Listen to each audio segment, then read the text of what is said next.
जय भारत। लास्ट वाली क्लास में हमने पढ़ लिया है फर्स्ट ऑर्डर डेरिवेटिव टेस्ट कैसे करते हैं, सेकंड ऑर्डर डेरिवेटिव की टेस्ट करते हैं और nth ऑर्डर डेरिवेटिव कैसे टेस्ट कर सकते हैं मैक्सिमा मिनिमा के लिए। तो मैं फटाफट कर लेता हूँ। y equals to F X, ये कोई अगर फंक्शन है हमारे पास, तो तुमको अगर फर्स्ट ऑर्डर डेरिवेटिव से टेस्ट करना है कि ये मैक्सिमा मिनिमा इसमें अंदर है क्या, तो तुमको जाना पड़ेगा पहले तो D Y by D X निकालना पड़ेगा और चेक करना पड़ेगा ये कहाँ पे जीरो है। मान लेते हैं एक्स इक्वल्स टू अल्फा के ऊपर अगर जीरो है, तुमको अल्फा के आजू बाजू में साइन देखना पड़ेगा। अगर ये इसमें चेंज होता है तो प्लस से माइनस होगा या फिर माइनस से प्लस हो सकता है, ये दो चेंजेस हो सकते हैं। या फिर नहीं होगा चेंज तो एक तो इधर भी प्लस होगा, इधर भी प्लस होगा, या फिर इधर भी माइनस होगा, इधर भी माइनस होगा। तो यहाँ पे तो कोई भी नाइदर मैक्सिमा नॉर मिनिमा ये चीज़ रहेगी, बराबर ना। यहाँ पे कोई मैक्सिमा मिनिमा नहीं रहेगा, आगे जाने की जरूरत ही नहीं है। अगर साइन चेंज नहीं हुआ फर्स्ट ऑर्डर डेरिवेटिव का, मतलब क्या होगा कि इसमें मैक्सिमा मिनिमा नहीं है। यहाँ पे माइनस से प्लस हो गया, माइनस से प्लस हो गया मतलब क्या, यहाँ पे पहले डिक्रीज कर रहा है ग्राफ, फिर बाद में इंक्रीज कर रहा है। इसका मतलब एट इस वाले पॉइंट पे ये जो पॉइंट होगा एक्स इक्वल्स टू अल्फा, वहाँ पे एक्स इक्वल्स टू अल्फा ये जो पॉइंट है वहाँ पे रहेगा तुम्हारा मिनिमा। ठीक है, ये रहेगा तुम्हारा मिनिमा। और यहाँ पे ये पहले इंक्रीज कर रहा है फिर बाद में डिक्रीज कर रहा है, इसका मतलब एक्स इक्वल्स टू अल्फा के क्या होगा तुम्हारा ये मैक्सिमा होना चाहिए। ये था तुम्हारा first order derivative test. Second order derivative test में कैसे किया था हमने, तो सबसे पहले तो मतलब फर्स्ट फर्स्ट इतना तो काम कॉमन है ही है कि तुमको सेकंड में y equals to F X का तुमको फर्स्ट सेकंड ऑर्डर डेरिवेटिव से चेक करना है कि ये मैक्सिमा मिनिमा है। तुमको तो फर्स्ट ऑर्डर डेरिवेटिव तो निकालना पड़ेगा, ये कहाँ पे जीरो है वो भी निकालना पड़ेगा। मान लेते हैं एक्स इक्वल्स टू अल्फा पे ये क्या है, जीरो है। तो इसके बाद अब तुमको करना पड़ेगा इसका सेकंड ऑर्डर डेरिवेटिव निकालना पड़ेगा। तो D two Y by D X square check करना पड़ेगा at X equals to alpha के ऊपर क्या ये ग्रेटर देन जीरो है या फिर लेस देन जीरो है, ये चेक करना पड़ेगा कहाँ पे, अल्फा पे। ठीक है, अगर ये ग्रेटर देन जीरो होता है, ये अगर ग्रेटर देन जीरो होता है, कौन सा ग्रेटर देन जीरो, तो इसका मतलब क्या होगा, तो इसका मतलब ये होगा कि फंक्शन जो है यहाँ पे एक्स इक्वल्स टू अल्फा के ऊपर ये मिनिमा होगा, और एक्स इक्वल्स टू अल्फा पे ये अगर लेस देन जीरो होता तो फंक्शन क्या होगा, उस वाले पे मैक्सिमा होगा। ठीक है, जीरो होगा तो हमको आगे जाना पड़ेगा।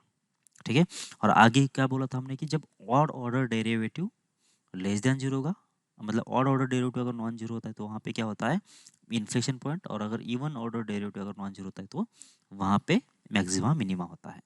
ठीक है, ये हमने ऑलरेडी डिस्कस कर चुके हैं। अब हम लोग करते हैं ये प्रॉब्लम सॉल्व। क्या लिखा है देखो, फंक्शन जो है टर्निंग पॉइंट है P comma P of two comma minus one, मतलब ग्राफ कुछ इस टाइप का होगा इसका। और ये जो टर्निंग पॉइंट होता है ना, ये टर्निंग पॉइंट मतलब एक तो मैक्सिमा से मिनिमम जा रहा होगा या फिर मिनिमा से मैक्सिमा जा रहा होगा। तो ये जो तुम्हारा टर्निंग पॉइंट है उसकी बात चल रही है। ठीक है, तो ये जो टर्निंग पॉइंट है कितना है, टू कॉमा माइनस वन है। तो इसका मतलब ये जो टर्निंग पॉइंट है वो इसके ऊपर भी होगा, इस फंक्शन के ऊपर भी होगा, इस ग्राफ के ऊपर होगा। ठीक है, तो टू कॉमा माइनस वन इसमें रख देंगे तो ये माइनस वन हो गया, इक्वल्स टू कितना आ जाएगा, ये टू टाइम्स हो जाएगा ए, फिर होगा प्लस बी, और डिवाइडेड बाई कितना होगा, ये टू माइनस वन मतलब वन होगा, और यहाँ पे टू माइनस टू मतलब हो जाएगा माइनस टू। इसका मतलब तुम्हारे पास एक रिलेशन आ गया, टू ए प्लस बी का जो वैल्यू होना चाहिए ये होगा टू, तो तुम्हारे पास एक रिलेशन यहाँ से आ गया। ठीक है, दो वेरिएबल्स है, तो दो वेरिएबल के लिए तुमको दो कंडीशन चाहिए। ठीक है, तो ये तो कंडीशन तुमने कैसे निकाला, टू कॉमा माइनस वन रख के इसके अंदर। अब दूसरी कंडीशन कैसे निकालोगे, दूसरी कंडीशन निकालने के लिए आप देखो, ये अगर इसका टर्निंग पॉइंट है तो इसका मतलब क्या होना चाहिए, यहाँ पे जो टेंजेंट बनेगा उसका स्लोप कितना आना चाहिए, जीरो आना चाहिए। तो इसका डेरिवेटिव निकाल, तो फिर D Y by D X कितना आ जाएगा, तो ये एक्स माइनस वन और एक्स माइनस फोर को कांस्टेंट कर लिया, ऊपर का डेरिवेटिव कितना आएगा, ए आएगा, फिर माइनस ए एक्स प्लस बी को कांस्टेंट कर दिया तुमने, और कितना नीचे वाले का डेरिवेटिव, जब एक्स माइनस वन को कांस्टेंट कर लिया तो कितना, एक्स माइनस फोर का डेरिवेटिव वन, और जब एक्स माइनस फोर को कांस्टेंट करोगे तो एक्स माइनस वन का डेरिवेटिव हो जाएगा वन, और टोटल डिवाइड बाई कितना आ जाएगा यहाँ पे, x minus one x minus four, इसका होगा स्क्वायर। ओके, ये बन जाएगा ऐसे। अब जबकि मालूम है कि टू कॉमा माइनस वन इसका टर्निंग पॉइंट है, तो इसका मतलब जब हम लोग एक्स इक्वल्स टू टू इसके अंदर रखेंगे तो इसका वैल्यू जीरो होना चाहिए फिर। सही है, तो जीरो होने का मतलब क्या होता है, जीरो का मतलब क्या होगा कि अगर ये जीरो हो रहा है तो ये नीचे से तो जीरो नहीं होगा ना, ऊपर का ही जीरो हो सकता है, बराबर ना। तो एक्स इक्वल्स टू टू रखेंगे इसके अंदर, तो कितना आंसर आया देख लो, ये होगा टू माइनस टू मतलब हो जाएगा वन, फिर टू माइनस टू हो जाएगा माइनस टू, और इंटू हो जाएगा ए, फिर यहाँ पे ये होगा 2a प्लस होगा b, इसके बाद कितना होगा, ये 2 माइनस हो जाएगा 1, फिर यहाँ पे कितना आएगा -2 आ जाएगा, ये हो ना, एक 2 माइनस 2 ऐसा, डिवाइडेड बाई ये कितना होगा, ये होगा 2 माइनस 1 मतलब 1, और 2 माइनस 2 माइनस 4 मतलब हो जाएगा -2, और इसका हो जाएगा स्क्वायर, और इसका आंसर आ जाना चाहिए तुम्हारा 0। सही, तो ये तो 0 ही होगा, वैसे इसको तो हटा दो। फिर कितना हो रहा है देखो, ये होगा -2a इसका, फिर देखो यहाँ पे कितना है, ये माइनस होगा 1, ये माइनस माइनस कैंसिल होगा, तो ये प्लस हो जाएगा 2a और माइनस हो जाएगा b और इक्वल्स हो जाएगा 0। सही है, तो 2a कैंसिल होने के बाद b की वैल्यू कितना आ गई, फिर तुम्हारी 0 आ गई। जब b 0 होगा तो a की वैल्यू कितना आ जाएगी, तुम्हारी 1 आ जाएगी। तो 1,0 ये तुम्हारा ए एंड बी की वैल्यू मिल गई। ठीक है, आगे बढ़े। ओके, एफ ऑफ एक्स कोई ऐसा फंक्शन है जो कि ए से लेकर बी के बीच में डिफाइन है, और सी जो है ए और बी के बीच में एक कोई पॉइंट है, और तुमको बोला गया कि F dash of C, F double dash of C, F triple dash of C, F fourth dash of C और F fifth dash of C सारे के सारे 0 है। ठीक है, तो अब अगर फोर्थ ऑर्डर डेरिवेटिव, अगर फिफ्थ ऑर्डर डेरिवेटिव अगर इसका 0 है, तो तुमको मालूम है क्या कि सिक्स्थ ऑर्डर डेरिवेटिव क्या आएगा इसका? कुछ बोला नहीं उसने, ये 0 या नॉन 0 ये बोला नहीं है उसने। यहाँ तक तो सब कुछ बोला सही से, बराबर क्या, यहाँ तक अगर सही से बोला है ये 0 है, तो उसको बोलना चाहिए था कि इसका सिक्स्थ ऑर्डर क्या है, बराबर क्या, क्योंकि हमने क्या बोला था कि हम लोग कब मतलब डिसाइड कर सकते हैं, जब भी डेरिवेटिव कहीं जगह पे नॉन जीरो हो, उस जगह पे हम लोग चेक कर सकते हैं या फिर वहाँ पे कुछ कमेंट कर सकते हैं। जहाँ पे डेरिवेटिव 0 है वहाँ पे कुछ नहीं बोल सकते। ठीक है, यहाँ पे ऐसा ही नहीं बोल सकते कि इसका sixth order derivative non zero है बोल के, ऐसा भी नहीं बोल सकते, क्योंकि पता ही नहीं हमको क्या होगा इसके आगे। सही है, सिर्फ ये बोला गया है कि फिफ्थ ऑर्डर तक सारे डेरिवेटिव 0 इसी के ऊपर, इसके आगे क्या है वो मालूम नहीं है। इसका मतलब वहाँ पे क्या इन्फ्लेक्शन पॉइंट है, या फिर मैक्सिमा मिनिमा नहीं है, या फिर मैक्सिमा मिनिमा है, ये कुछ भी बोल नहीं सकते। ठीक है, मतलब ये भी बोल नहीं सकते और ये भी नहीं बोल सकते, हो भी सकता है नहीं भी हो सकता है। इसका मतलब it is difficult to to say whether A और बी, मतलब ये हो सकता है या फिर बी हो सकता है, ये हम लोग बोल नहीं सकते। क्यों नहीं बोल सकते? क्योंकि जब तक हमारा कहाँ पे नॉन जीरो डेरिवेटिव है, ये जब तक हमको पता नहीं चलता है, तब तक हम उसके बारे में कुछ भी कमेंट नहीं कर सकते।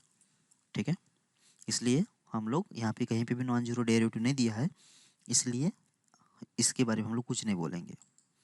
आगे बढ़ते हैं। Find the range of the function. अब रेंज निकालने के लिए बोला उसने। रेंज कैसे निकालते हैं? देखो, ये फंक्शन कंटिन्यूस है क्या? बिल्कुल कंटिन्यूस है।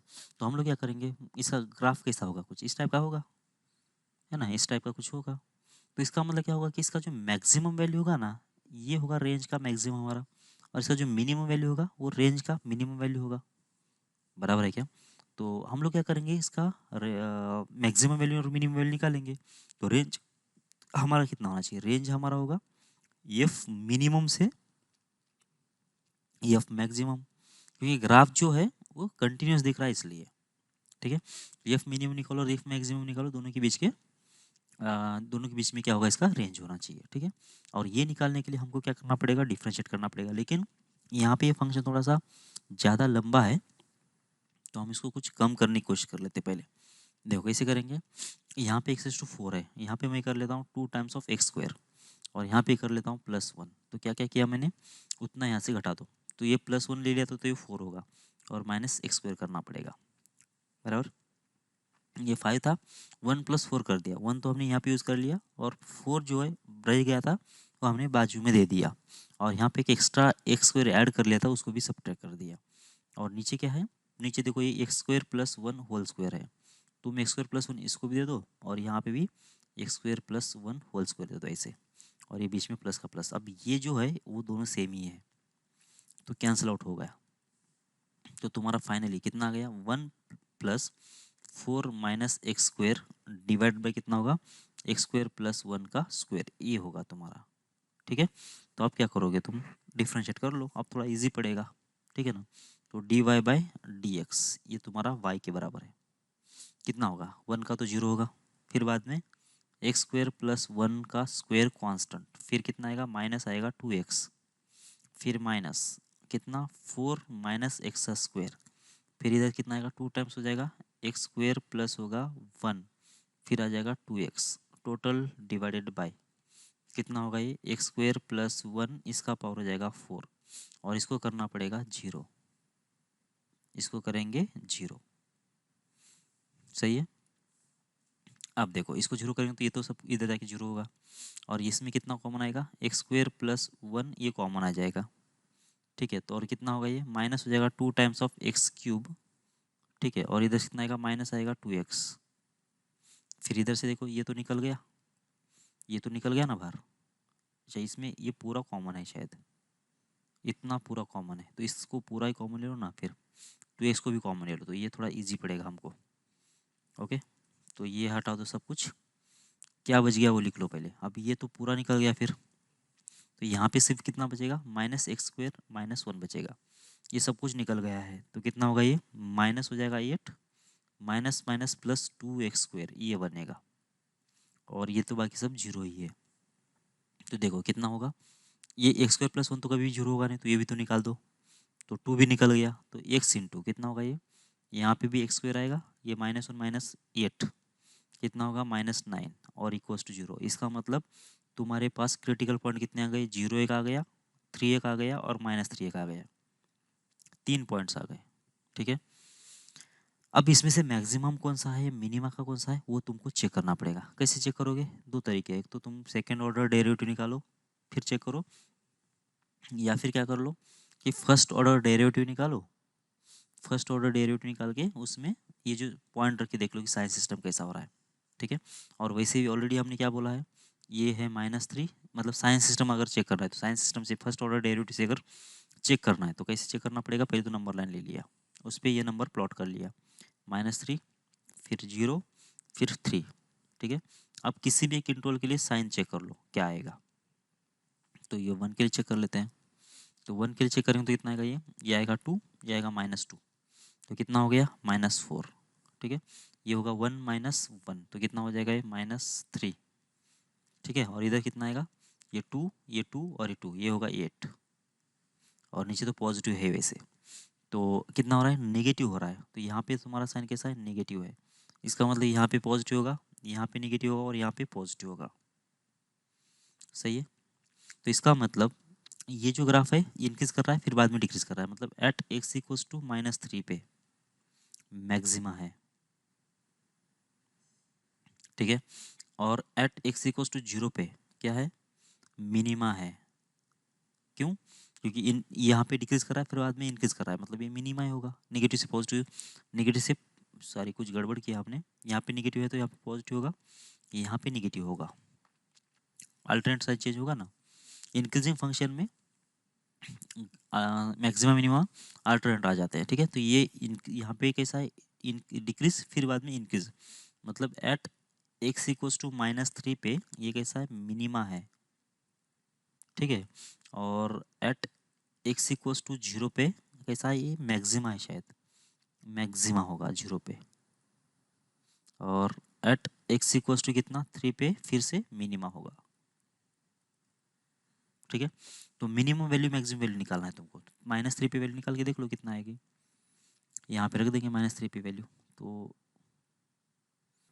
ओके, तो मिनिमम और मैक्सिमम वैल्यू कहाँ पे रखेंगे, एक तो तुम यहाँ से भी निकाल सकते हो या फिर यहाँ से भी निकाल सकते हो, तो इधर से इजी लग रहा है तो इधर से निकाल लेते हैं। तो तुम्हारा एफ एक्स कितना है, एफ एक्स इक्वल्स हो जाएगा 1 + 4 - x² डिवाइड बाय होगा x² + 1 इसका होगा स्क्वायर ऐसे। तो तुमको निकालना है कहाँ पे वैल्यू -3 पे +3 पे और कहाँ पे 0 पे। तो 0 तो पहले 0 पे निकाल के रख दो बाजू में, तो जब यहाँ पे 0 रखेंगे और यहाँ पे 0 रखेंगे तो 1 + 4 तो 5 हो जाएगा। तो F0 ये कितना हो गया 5, तो तुम्हारा जो मैक्सिमम वैल्यू कितना है वो 5 है। ठीक है, अब निकालेंगे कहाँ पे एट x इक्वल्स टू 3 पे, तो एट x इक्वल्स टू 3 पे कितना आ रहा है देखो, तो F3 कितना होगा देखो यहाँ पे रख देंगे 9, तो 4 - 9 कितना हो जाएगा ये होगा -5। ठीक है, डिवाइड बाई इधर से होगा 9 + 1 कितना होगा 10, तो 10 का स्क्वायर ये होगा 100, तो ये 5 तो 20 हो गया, 20 - 1 मतलब होगा 19/20 ये होगा F(3) की वैल्यू। ठीक है, और एफ ऑफ 3 की वैल्यू और एफ ऑफ -3 की वैल्यू दोनों भी कितना आ जाएगा, 19/3 आएगा, 19/20 आएगा। क्यों? देखो यहाँ पे एक्स स्क्वायर है तो एक्स निगेटिव होने तो पॉजिटिव होने तो कोई फर्क नहीं पड़ेगा, तो ये दोनों के दोनों सेम ही आएगा, बराबर। तो ये होगा तुम्हारा नेगेटिव मिनिमम वैल्यू, ये होगा तुम्हारा मैक्सिमम वैल्यू। तो रेंज कितना आएगा फिर, ये आ जाएगा 19/20 से लेकर 5 तक। सही है। तो ऐसे भी तुम मैक्सिमम मिनिमा को यूज़ कर सकते हो। आगे बढ़ते हैं। एफ एक्स जो है ये divide by x plus x square है, और इसका जो मैक्सिमा है कहाँ पे, एक्स इक्वल टू -3 पे है, तो हमको क्या निकालना है, इक्वल निकालना है। ठीक है।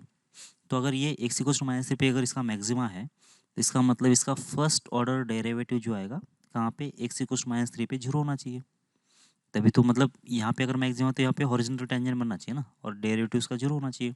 तो एफ डैश ऑफ एक्स कितना बन रहा है इसका, -a/x² प्लस हो जाएगा ये 2x बराबर। तो तुम्हारा एफ डैश ऑफ -3 कितना होना चाहिए, वो होना चाहिए 0। तो निकाल दो यहाँ से, कितना होगा, ये होगा -a/, हो जाएगा 9, और ये होगा -6 और इक्वल्स हो जाएगा 0। तो इसका मतलब यहाँ से a/9 की वैल्यू जो होगी ये होगी -6। तो a की वैल्यू कितना हो गई फिर, ये 9×54 तो -54 हो जाएगा। बस इतना ईजी था ये। ठीक है, समझ मेरी बात आपको। बस बाकी तो कुछ नहीं बोला था, बस इतना ही निकालने के लिए बोला था। मैक्सिमा कहाँ पे, एक्स -3 पे है, तो ये केवल निकालना था। तो फर्स्ट ऑर्डर डेरिवेटिव निकाल दिया और उसमें वो पॉइंट रख दिया और 0 कर दिया। Okay. Discuss the extremum of F x, यहाँ पे इसका मैक्सिमम मिनिमा डिस्कस करना है। वही बात होगी, इसका फर्स्ट ऑर्डर डेरिवेटिव निकाल दिया, क्या आएगा, तो ये होगा -40 डिवाइडेड बाय ये जो भी ब्रैकेट में था उसका स्क्वायर, फिर इनटू जो भी ब्रैकेट में रहेगा उसका डेरिवेटिव। कितना आएगा, ये 12 टाइम्स हो जाएगा x³, तो 8×3 = 24, 24 इंटू हो जाएगा x² माइनस हो जाएगा 8×2 = 36, 36 इंटू हो जाएगा x, 60 का हो जाएगा 0। बस ये होगा तुम्हारा फर्स्ट ऑर्डर डेरिवेटिव, और इसको करना पड़ेगा तुमको 0। ठीक है। तो इसको अगर 0 करना है तो देखो ये जो नीचे जो लिखा है इधर आके 0 हो जाएगा, -40 भी इधर आके 0 हो जाएगा। मतलब हुआ क्या तुम्हारा, तुम्हारा होगा क्या, ये वाला जो टर्म है इसमें से भी 12 टाइम्स ऑफ एक्स कॉमन आएगा शायद, तो ये 2 टाइम्स ऑफ x² बचेगा। फिर यहाँ पे नहीं, इसमें तो सिर्फ x² बचेगा, यहाँ पे बचेगा 2 टाइम्स ऑफ x माइनस हो जाएगा 32×36 तो 3 बचेगा। और इसको जब 0 करना है तुमको, तो यहाँ से तुम्हारे दूसरे फैक्टर बन जाएंगे, एक तो x, दूसरा होगा x+3 और तीसरा होगा x-1। ठीक है। तो जब इसको 0 करें, ये जो ये फैक्टर है बराबर ना, तो तुम्हारे फर्स्ट ऑर्डर डेरिवेटिव का साइन चेक करना पड़ेगा। तो ये -3 एक रहेगा, एक 0 ही रहेगा और एक 1 रहेगा। इसमें प्लस, इसमें माइनस और इसमें प्लस। नहीं, यहाँ पे एक नेगेटिव है, इसको तुम भूल गए हो। ठीक है। तो इसका मतलब चलो इसको तो मैं ऐसा लिख देता हूँ, ठीक है ना, ये -40 टाइम्स, फिर इसके फैक्टर कितने बन गए थे, इंटू बन गया था 12 टाइम्स ऑफ एक्स और x-1 और x+3 ऐसा बन गया था। और टोटल डिवाइड बाय कितना हो जाएगा, ये जो भी ब्रैकेट में था 3 times of x⁴ plus 8 times x³ minus हो जाएगा 18 टाइम्स होगा x² प्लस हो जाएगा 60। ये था ये एक्सप्रेशन। अब इसका जब हम लोग साइन देखेंगे तो देखो x की वैल्यू कितना रख देना है तुमको, 2 रख देना है। तो 2 - 1 इसका स्क्वायर था, 2 - 1 2 + 3 तो ये 5 हो गया, ये प्लस हो गया, ये भी पॉजिटिव। मतलब बस यहाँ पे निगेटिव की वजह से सारा के सारा निगेटिव हो गया, मतलब ये साइन सिस्टम नहीं आएगा। ये हमने यहाँ पे माइनस को हमने इग्नोर कर दिया था, तो उस टाइम पे आया था। तो यहाँ पे आएगा माइनस, फिर अल्टरनेट साइन तो चेंज होने वाला है। ठीक है। तो ये प्लस होगा, ये माइनस होगा, ये प्लस होगा ऐसे। ठीक है। तो बस ये साइन सिस्टम रहेगा। मतलब एट x=3 पे, x=-3 पे तुम्हारा जो डेरिवेटिव है पॉजिटिव से निगेटिव जा रहा है, मतलब ये होगा मैक्सिमा का पॉइंट तुम्हारा। ठीक है। और एट x=0 पे निगेटिव से पॉजिटिव जा रहा है, मतलब डिक्रीज होते होते इंक्रीज हो रहा होगा, तो ये होगा मिनिमा का पॉइंट तुम्हारा। ठीक है। और प्लस से माइनस जा रहा है कहाँ पे, एट x=1 पे, तो ये होगा फिर से तुम्हारा मैक्सिमा। सही है। तो बस ये होगा तुम्हारा मैक्सिमम मिनिमम। अगर वैल्यू निकाल देना है मैक्सिमम मिनिमम, तो यहाँ पे रख के तुम निकाल सकते हो। ठीक है। इस प्रॉब्लम को दूसरे तरीके से कैसे किया जा सकता था, ये जो नीचे वाला जो फंक्शन है ना, उसी को हम लोग अगर उसका मैक्सिमम मिनिमम निकाल लेते हैं। अगर नीचे वाला जो फंक्शन है उसी का अगर मैक्सिमम मिनिमा निकाल लेते हैं, मतलब 3x4 plus 18x³ minus 18x² plus 60 का अगर मैक्सिमम मिनिमा निकाल लेते हैं, तो उसका जब रेसिप्रोकल करेंगे तो मैक्सिमा का मिनिमा बन जाएगा, मिनिमा का मैक्सिमा बन जाएगा। समझ मेरी बात आपको? मतलब इसका अगर डेरिवेटिव निकाल लेते तो तुम्हारा ये आंसर आ जाता, इतना वाला आ जाता। ठीक है, ये जो हमने यहाँ पे लिखा वो आ जाता। इसके फैक्टर बना दिया तो ये आ जाता, और इसके क्रिटिकल पॉइंट लेके जब सॉल्व करें तो ये प्लस हो जाता, ये माइनस हो जाता, ये प्लस हो जाता, ये माइनस हो जाता, मतलब इसके उल्टा आ जाता। और जब इसका रेसिप्रोकल करेंगे तो क्या हो जाता, इसके उल्टे हो जाते। ठीक है, वही हो जाता मतलब अल्टीमेट। ऐसा भी कर सकते हो तुम। ओके, आगे बढ़ेंगे। Discuss the extremum of F X equals to sine X into 1 plus cos X. 0 से लेकर π/2 के बीच में ही बात चल रही है। तो फर्स्ट फटाफट एफ डैश ऑफ एक्स निकाल लेते हैं। तो एफ डैश ऑफ एक्स कितना होगा, ये साइन एक्स को कांस्टेंट कर लिया था हमने, तो इसका जो डेरिवेटिव होगा 1 का तो 0, कॉस का हो जाएगा माइनस साइन एक्स, फिर 1 प्लस कॉस एक्स को कांस्टेंट कर लिया, और इस भाई साहब का साइन एक्स का डेरिवेटिव कितना आएगा, कॉस एक्स आ जाएगा। तो क्या बना ये होगा माइनस साइन स्क्वायर एक्स, फिर प्लस कॉस एक्स, और यहाँ पे आएगा प्लस कॉस स्क्वायर एक्स। ठीक है, तो क्या बन गया ये वैसे बन गया cos square minus sine square मतलब कॉस 2x, और ये बन जाएगा प्लस कॉस एक्स ऐसे। तो ये जीरो कब कब होगा उसकी बात चल रही है अभी। कॉस 2x और प्लस कॉस एक्स की वैल्यू जीरो कब होगी, कहाँ किसके बीच में, ये 0 से लेकर π/2 के बीच में। तो अगर तुम ग्राफिकल मेथड जाना चाहते हो तो 0 से π/2 के बीच में कैसा होगा ये ग्राफ, इस टाइप का होगा। π/2 पे होगा 0 और 0 पे होगा 1, और ये किसकी बात चल रही है, y equals to cos X का ग्राफ हो गया ये। ठीक है, अब cos 2x का ग्राफ क्या होगा, cos 2x का ग्राफ क्या होगा, देखो जब 0 रख देंगे तो ये 0 पे तो 0 होगा। ठीक है, अब यहाँ पे x के लिए कितना है, 0 से लेकर π/2 है, जब 2x होगा तो ये पाई तक जाएगा। ठीक है, लेकिन हमको जहाँ चाहिए कहाँ तक, ये 0 से लेकर π/2 तक ही चाहिए, मतलब 0 से लेकर π/2 के बीच में जब x की वैल्यू 0 रखेगी तो 0 होगा, π/2 पे पाई की वैल्यू आएगी, मतलब ग्राफ जो होगा ना हमारा कुछ इस टाइप का होगा, इस टाइप का, मतलब π/2 पे तुम्हारा पाई की वैल्यू आएगी, मतलब माइनस होना जाएगी वैल्यू, और ये π/4 पे कितना आएगा, 0 हो जाएगा ऐसा। ठीक है, तो इसका मतलब क्या हुआ, इसका मतलब ये हुआ कि अब तुमको करना क्या है, तुमको इसको सॉल्व करना है। सॉल्व कैसे करेंगे, तो cos 2x की वैल्यू ये माइनस कॉस एक्स के बराबर कब है वो देखना पड़ेगा तुमको। ठीक है, वो वैल्यू देखना पड़ेगा। तो देख लो फिर आराम से, इसका तुमको निगेटिव करना पड़ेगा, कॉस का निगेटिव, तो ये माइनस यहाँ से स्टार्ट होगा ग्राफ एक्चुअली, ये इसका निगेटिव यहाँ पे, और ये कुछ इस टाइप का आएगा इसे। ठीक है, इसका मतलब इसके बीच में कहीं ना कहीं ये दोनों इंटरसेक्ट कर रहे हैं। ठीक है, मतलब π/4 के भी आगे इंटरसेक्ट करेंगे, बराबर। तो ये पॉइंट कौन सा होगा ये आपको निकालना पड़ेगा। तो ये कैसे निकालेंगे फिर,